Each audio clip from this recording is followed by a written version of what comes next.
Gustong pumunta ng Haraj pero wala ang sasakyan? Don't worry dahil sa video ito, ituturo ko ang sasakyan papunta ng Haraj dito sa Riyadh, Saudi Arabia gamit lamang ang tren at ang bus. At kung kayo nga ay galing sa Batha ay pumunta lang kayo dito sa National Museum Station. At kung kahit nasa aming station kayo, siguraduhin lamang na sumakay kayo sa Blue Line na patungo sa Dar Al Baida. At pagsakay nyo nga ng tren na patungo sa Dar Al Baida ay bumaba kayo sa number 34 station, Al Zizia.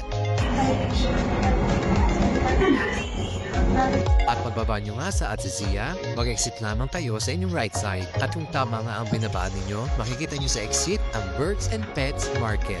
At pababa nyo nga sa station ng tren, hanapin nyo lamang ang station ng bus na makikita sa likuran lang nito.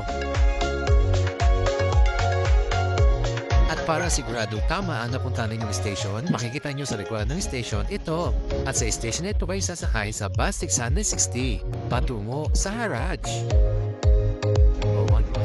At pagsakay nyo nga sa bus number 660, ay bababa naman kayo sa station 106. At mula dito nga ay makikita nyo na yung cone na palatandaan na nasa Haraj na kayo. Sign na tama ang binabaan nyo, makikita nyo sa tapat ang Al-Anud Park Mall. Mula nga dito ay medyo mahaba-haba ang laharin. At pagkatapos nga na mahabang biyahe, ay nandito na tayo sa Haraj, Riyadh, Saudi Arabia.